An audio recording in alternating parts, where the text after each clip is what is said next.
President Barack Obama's job approval rating for his first 4 years in office so far has been 49%. He has a couple of weeks to go because we calculate his ratings from his inauguration date, which is the 20th, but it's probably not going to change much. So let's assume that Obama's first-term job approval rating is 49%. And then the question will be, is his rating going to improve or get worse in his second term? Well, we can look at history for some guidance there. There have been 6 presidents elected to a second term since Dwight Eisenhower, who was first elected to office in 1952. Out of those 6, only 2 of them managed to get higher job approval ratings in their second term than their first term. 4 of them actually showed their ratings going down in the second term. So just looking at those probabilities, a small sample to be sure, we would say Barack Obama has a 2/3 chance of a descending or worse job approval rating in his second term than in his first term.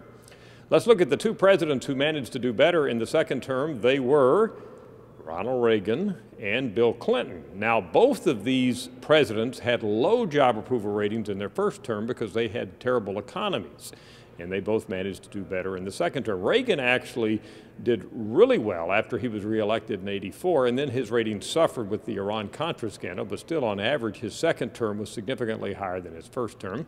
Bill Clinton managed to benefit from the dot-com boom that came along in his second term in the late 1990s, despite the fact that he was impeached by the House, although acquitted by the Senate. That didn't matter. The economy was so good that his job approval ratings stayed high in his second term, and he did a lot better there than he had in the first term. For the other 4 presidents, well, their ratings went down. Dwight Eisenhower's ratings were still very good, but they were lower in his second term than his first term.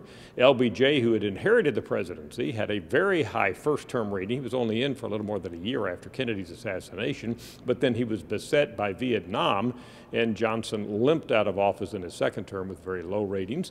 Richard Nixon, of course, had Watergate, which really hurt his ratings in the second term. Of course, his second term was truncated. He had to resign because of Watergate. And finally, most recently, we had George W. Bush.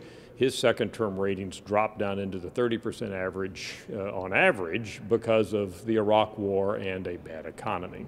So again, looking ahead for Barack Obama, nobody knows what's going to happen, but just based on this very short history where we've had modern polling, the odds are higher that Obama's ratings will be lower in his second term than that they'll be higher.